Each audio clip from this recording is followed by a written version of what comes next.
It's now my distinct privilege to introduce our guest of honor, the internationally award-winning author and essayist, a member of the Israel Academy of the Hebrew Language, a dedicated, sensitive, and wise teacher, a true idealist, our very own citizen of the Negev, and an acclaimed staff member here at Ben-Gurion University of the Negev. I'm sure you all join me in welcoming Professor Amos Oz.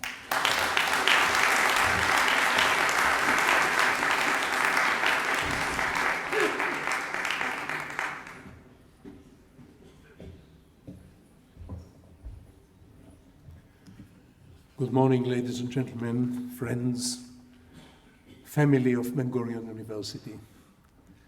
27 years ago, I began teaching at this wonderful university. The campus numbered at that time less than half a dozen buildings. The student body numbered at that time less than 4,000 students. Almost all of it happened before my eyes. A dream fulfilled, a vision come true, a daring enterprise materialized. This is very greatly thanks to you people, the friends and the family of our university. My topic today is some thoughts about Zionist dreams and Israeli ideas and Israeli realities. My friends, nations are born out of history, out of geography, out of demography, and out of politics. Not Israel. Israel was born out of a dream.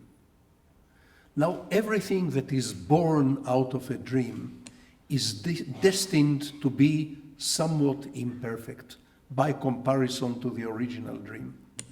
The only way in the world to keep a dream rosy and intact and perfect and unsullied is never to leave it out.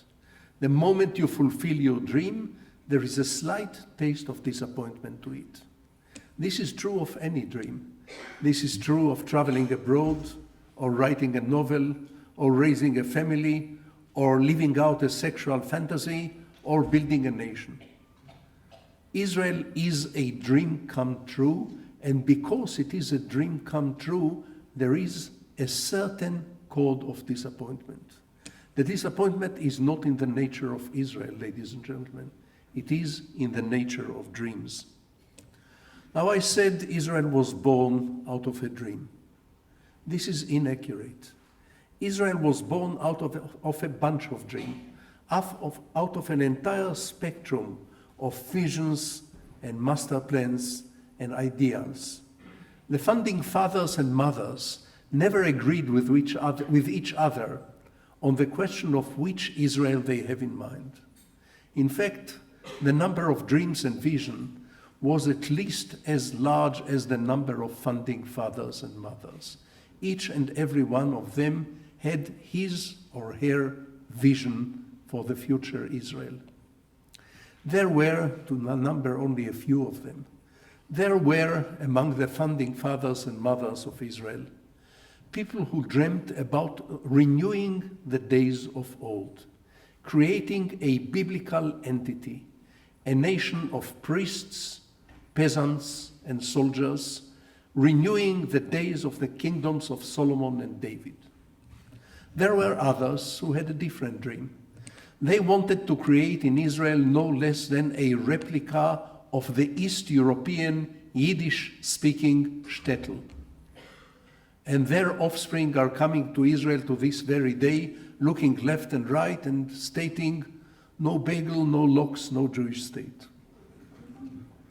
Next to those dreamers of the shtetl and the dreamers of the Bible, there were dreamers of creating a modern Western democracy, preferably a social democracy, with a high degree of civil rights and individual rights. There were Marxists among them. There were people who were Zionist Marxists and dreamed secretly until 1954 that one day Stalin himself will come for a visit in a kibbutz. And they will give Stalin the grand tour, the chicken poultry, the cowshed, the dining hall, and finally they will drag Stalin to a juicy the debate on Marxism-Leninism in Russian in the dining hall until the crack of dawn. And they will teach him once and for all what Marxism-Leninism really means, because they knew better. I'm not being ironical. Those people really knew better than Stalin. And at the end of the night, so they dreamt, they will have Stalin rise to his feet and say to them in juicy Russian, "Bloody Jews, you have done socialism here better than we did in Russia," and then die of happiness. And next door to those, there lived the founders of my own kibbutz, who were, forgive me for this complicated definition, they were semi-religious social anarchists. They were inspired not by Marx and not by Lenin. They were inspired by Tolstoy and by A.D. Gordon. Their dream consisted not of a state. They didn't care much for a Jewish state. They wanted to turn the country into a loose federation of small rural communities, kibbutzim, where people live in total equality, experience a non-synagogal religious experience by constant touch with nature, by sharing everything, by living simple life, and by toiling on the land. Semi-religious social anarchists. And next to those, there lived the Central Europeans, the founding fathers and mothers who dreamt to create in the heart of the Middle East a replica of Emperor Franz Joseph's Austro-Hungary, with red-tiled roofs and good manners and people calling each other Frau Direktor and Herr Doctor, and peace and quiet between 2 and 4 in the afternoon. And next door to those, but I should stop here because I could carry on the whole day, or write a trilogy, which I still threaten to do, about the awesome and wonderful and magnificent variety of dreams which are in the foundations of Israel. Now, what had become of all those dreams? Many of them are still alive and struggling with each other under different banners. Others, some fulfilled, some have turned into nightmares, and some are still simmering underneath the surface. It's not for nothing that you never get two Israelis to agree with each other on anything. In fact, it's difficult to get one of us to agree with himself or herself completely, because every one of us has a divided mind and soul. Israel, if you promise me to take the following with a big grain of salt, Israel is neither a nation nor a country. It's a fiery collection of arguments. 8 million citizens, 8 million prime ministers, 8 million prophets and messiahs, each and every one of us with his or her personal formula for instant redemption. Everyone screams at the tops of their voices. Nobody ever listens except for me. I listen sometimes, that's how I make a living. Now, you would have noticed from what I said that I love Israel even at times when I don't like it. In fact, I love Israel even at times when I can't stand it, and there is such times. It happens in the best of families. It's a vivacious society. It's a talkative society. It's a temperamental society. There is a huge difference between the real Israel and the Israel of the world media, the Israel of the CNN. The Israel of the CNN and the rest of the media consists of about 80% religious zealots and West Bank settlers, 19% heartless soldiers at the roadblocks, and 1% wonderful intellectuals like myself who criticize the government and struggle for peace. This has nothing to do with the real Israel. The real Israel, 70 or 80% of the Israelis live on the coastal plain and here in Beersheba and in the Negev. Secular to the bone, argumentative, noisy, passionate, pushy, materialistic, hedonistic, generous, you name it. In short, a very Mediterranean people. Not exactly the fulfillment of any of the master plans of the founding fathers and mothers, but an attractive one. We Israelis, if you allow me to say so, We belong in a Fellini movie, not in an Ingmar Bergman film. It's bursting with energies, creative energies, prosperous with painful pockets of poverty, misery and seclusion and exclusion and rejection. I said Israel is a collection of arguments. This is a threat to some people and an attraction to others like myself. I know there are some Israelis, and especially many non-Israeli Jews, who are taken aback by this noisy diversity which is Israel. When I go abroad, fellow Jews from other countries tell me, can't you Israelis lower your voices a little bit when you argue with each other? You are embarrassing us in front of our non-Jewish neighbors. I say to those people, no deal, my friends.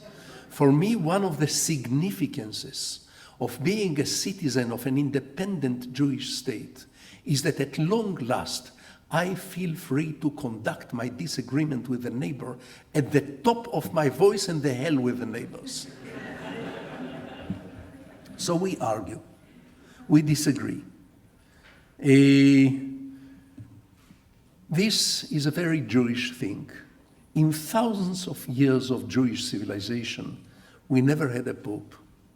If anyone ever called himself or herself the Pope of the Jews, everybody would be slapping this Pope on the back, saying, "Hi, Pope, you don't know me and I don't know you, but my grandfather and your uncle used to do business together back in Minsk or back in Casablanca, and therefore you be quiet for just 5 minutes and let me tell you once and for all, what is it that God really wants of us?"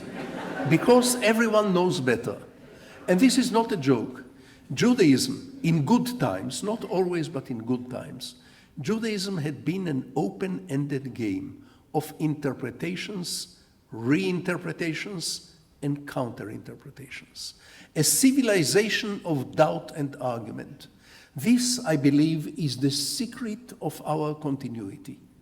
Every bar mitzvah kid on his 13th year was expected on the great day of his bar mitzvah to say a chidush, namely to give a new interpretation to the old scroll, to say something original, to say something that he had not learned by heart, but invented, developed, created.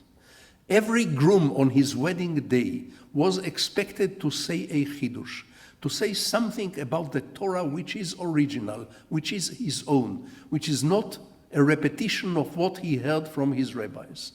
This civilization of Chidush is what had given us no less than 252 Jewish Nobel laureates.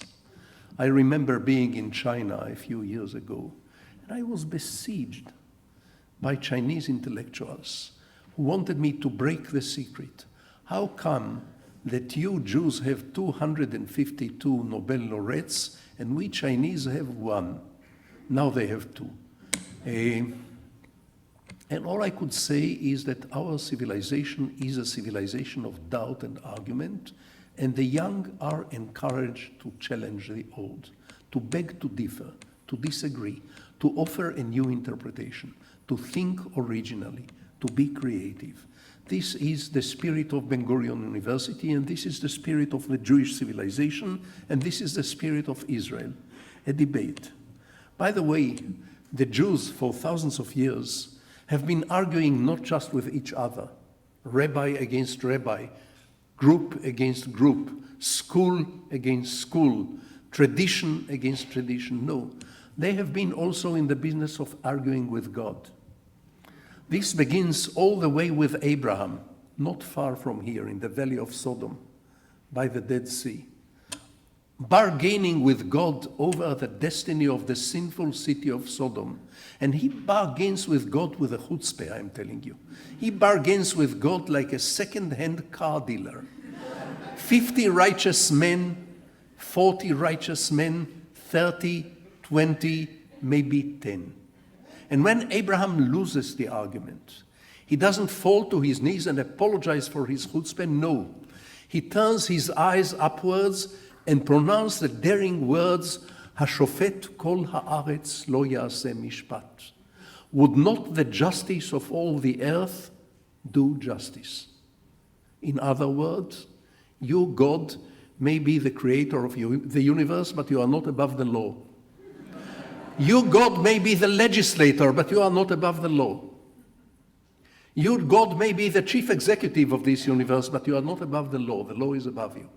And this tradition of arguing with God repeats itself in the tradition of the prophets, in Jeremiah.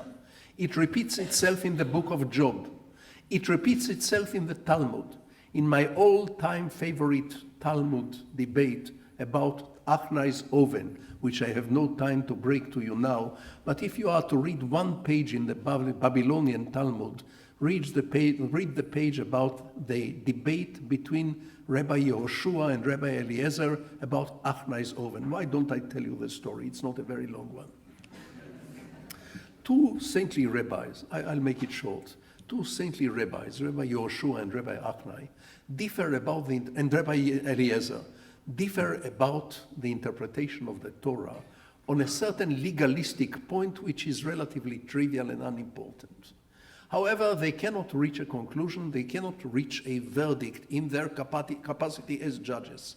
They argue and argue and argue. After 7 days and 7 nights, God Almighty has mercy on them, seeing that they will die arguing. They don't eat, they don't drink, they don't sleep, they argue. So a bat call, a voice is heard from above. Rabbi Yehoshua is right, Rabbi Eliezer is wrong, go to sleep. Go to sleep is not in the text, but it's in the context. This is not the end of the story. The loser, Rabbi Eliezer, turns his eye upwards, saying the words, Nitna Torah livnei Adam. In other words, you have given the Torah to human beings. In other words, please keep out of this. This is not the end of the story. Another voice from above is heard, another bat call is heard, saying, Nitzchuni banai, my sons have defeated me. In other words, touché. This can only happen in the Jewish tradition. You would not find anything similar to that in Christianity or in Islam or in any other religion or civilization that I know about. The chutzpah, the daring, the courage to stand to God. And this tradition continues. In the 18th century, Hasidic rabbis in Eastern Europe were suing God to appear before a rabbinical court of justice to justify his impossible conduct in the world, his unjust conduct with human beings. God never appears, but he is sued officially to appear before a rabbinical court of justice and try to justify himself, try to defend himself. And this continues all the way to the 20th century, to contemporary Israeli literature, where, to give you but one example, the poet Yehuda Amichai writes, El male rachamim, ilmale ha'el male rachamim, hayu harachamim ba'olam velo rak bo.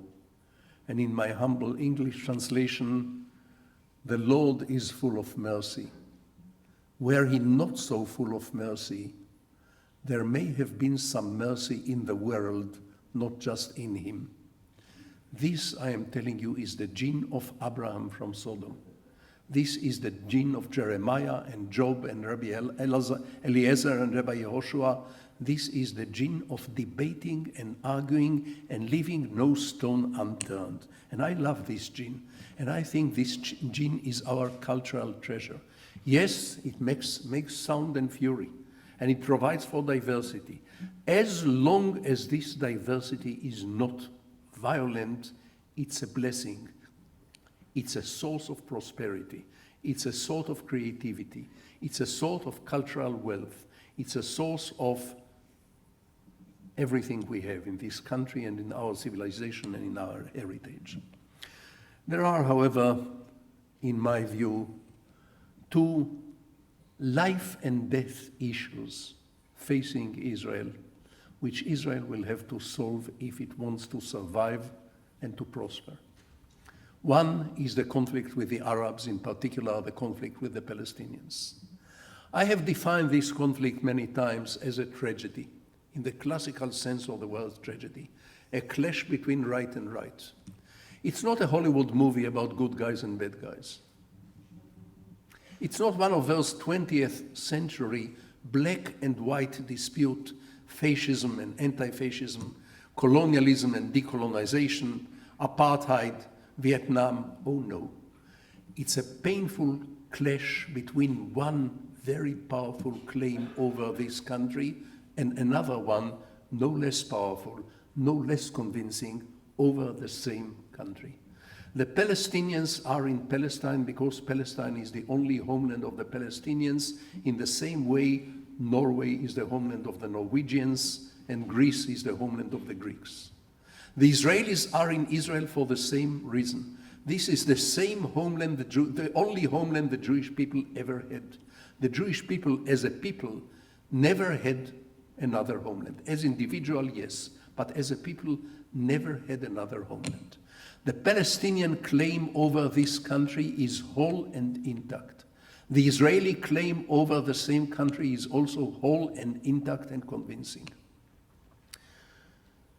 Time and again, I'm getting rosy invitations from peace-loving organizations in Europe and in North America to come and spend a beautiful weekend with Palestinian counterparts, intellectuals, writers, poets, so that we get to talk to each other, we drink coffee together, we get to like each other, we discover that no one has horns and no one has a tail, and the trouble will go away.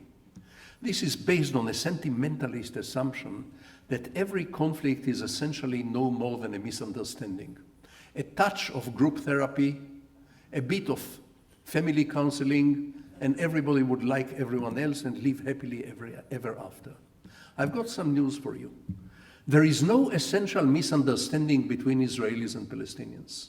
The Palestinians want this country because they regard it as their homeland, their only homeland. They regard all of it as their homeland. The Israelis regard the same country as their homeland, their only homeland. They regard all of it as their homeland. It's a clash between right and right. Rivers of coffee drunk together cannot extinguish the tragedy of two peoples rightly claiming the same beloved land. What we need is not coffee together. What we need is a livable compromise. The Palestinians are not going anywhere. They have nowhere to go. The Israelis are not going anywhere either. They have nowhere to go either. They cannot become one happy family because Israelis and Palestinians are not one, and because they are not happy, and because they are not even family. They are two unhappy families. We need to divide the house, a very small house, into two smaller apartments. Israel next door to Palestine. This is going to be a painful operation. It's going to be like an amputation for both Israelis and Palestinians. The Palestinians will have to give up what they regard as legitimate part of their ancestral homeland. We will have to give up some of the most beloved regions of the biblical cradle of the Jewish people. This is going to hurt. But the good news, and you always get the bad news from the Middle East, let me give you a touch of good news from the Middle East. The good news is that the majority of the Israeli Jews and the majority of the Palestinian Arabs, according to public opinion surveys both in Israel and in Palestine, are unhappily ready for a two-state solution, Israel next door to Palestine. Will they be dancing in the streets when the two-state solution is implemented? They will not be dancing in the streets, not in Israel, not in Palestine. Will they be happy about the two-state solution? They will not be happy about the two-state solution, not in Israel, not in Palestine. It's going to feel, as I said, like an amputation.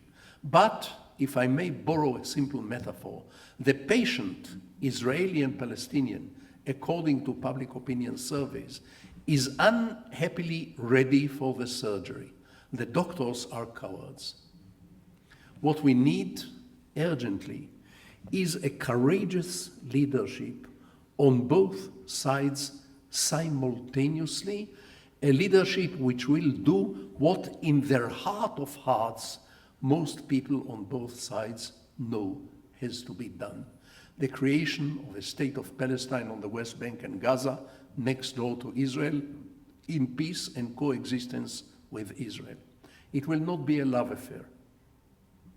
It will not be a honeymoon bed together, but it will be a decent coexistence, and it may lead to a comprehensive Israeli-Arab peace, because the crux of the Israeli-Arab conflict is the Israeli-Palestinian conflict. This entails, I'm afraid, two capital cities in Jerusalem, a Palestinian capital city in East Jerusalem and an Israeli capital city in West Jerusalem. I don't like to make predictions and prophecies, especially not about the future. It's very difficult to be a prophet in the land of the prophets. There is too much competition in the prophecy business here. But I'll give you one prediction. One day, I can't tell you how soon, but one day, there will be a Palestinian embassy in Israel and an Israeli embassy in Palestine, and those two embassies will be walking distance from one another, because one of them will be in Jewish West Jerusalem, the other one in Arab East Jerusalem. This is going to hurt like hell, but there is no alternative. There is, my friends, no alternative. There is the issue of the disputed holy places. Let them remain unresolved. Let them remain open. Let us reach no decision at the present as to the question, whose holy places? My grandmother had a wonderful solution to this problem. She was a wise woman. And when I was a little kid, she explained to me in simple words, what is the difference between Jew and Christian? Not between Jew and Arab, but between Jew and Christian. And she said the following. She said, you see, my boy, we, the Christians, believe that the Messiah has been here once and he will come again one day. We Jews believe that the Messiah has not been here and he is still to come. Over this, said my grandmother, you cannot imagine how many generations of persecution and killing and bloodshed and hatred. Why, she said. Why can't everybody simply wait and see? If the Messiah comes saying, hello, it's nice to see you again, the Jews will have to apologize to the Christians.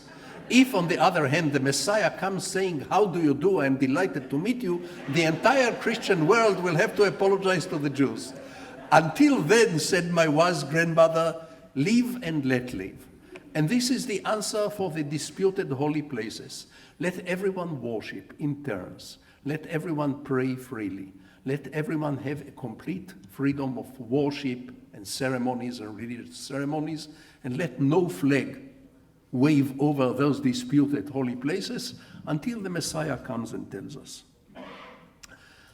So this is one problem which I believe is soluble and which is life and death for the future of Israel.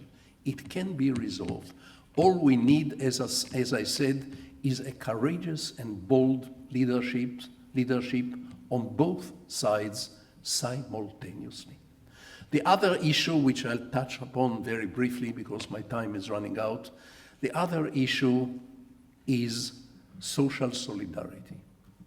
We used to be, in the Israel of my childhood, a small society with a powerful sense of solidarity. As late as 1978, one little girl in the developing town of Beit She'an said to a reporter on the news on Israeli television, I am starved. And the whole nation was shocked. The government almost collapsed. The Knesset passed a special legislation about a system of feeding school children at schools. There was a national outburst, a national storm over this one little girl who said to the reporter in a small voice, I am starved, I am hungry. This sense of solidarity is weakened for reasons which are not for today to analyze. It's weakened. We need to renew the sense of social solidarities.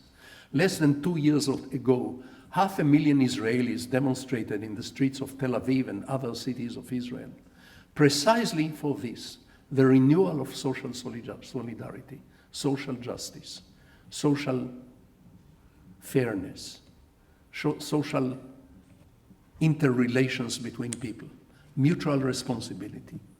This is a life and death question for Israel to renew the social solidarity. If these two issues are resolved, the Israeli-Palestinian conflict and the weakening of the social solidarity, Israel is going to be a noisy paradise. Noisy but paradise.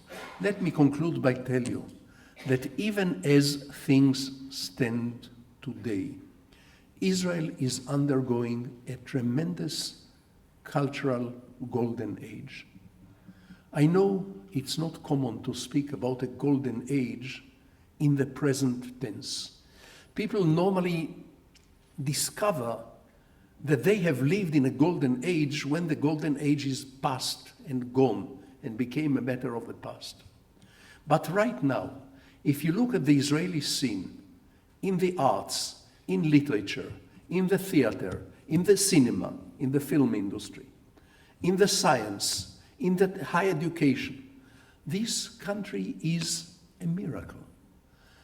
There is a tremendous Israeli presence on the international cultural arena. I walked a few years ago into a Norwegian bookstore, and Norway has no significant Jewish community. And I asked the proprietor to check on her computer how many titles translated from Hebrew does she carry in her stock in this Norwegian bookstore in Oslo. She checked it in the computer and she found 11. 11 books from Israel, Israeli novels and short stories translated into Norwegian. I asked her how many translated from French. She checked the computer and said 7. Ladies and gentlemen, if nations would have been granted a permanent seat in the Security Council, one of the 5 permanent seats in the Security Council, on the grounds of the magnitude of translations from their languages into other languages, Israel would have been a permanent member of the Security Council now. This is a tremendous phenomenon. It's a result of the fact that we Israeli Jews and the Israeli Arabs, all of us, we come from 136 different countries of origin. Every one of us with his or her love-hate relationship with the old country. Each and every one of us with a different cultural heritage. We are all either immigrants or children of immigrants. We all remember the lullabies, the landscapes, the cultures of the old countries. We bring them together. We translate them into Hebrew. We make them part of our blood cycle, part of our creativity. And we present a cultural scene which, to my mind, is one of the most unique and fascinating in the world. Of this cultural scene, the Israeli cultural scene, Ben-Gurion University is a wonderful component. Thank you very much.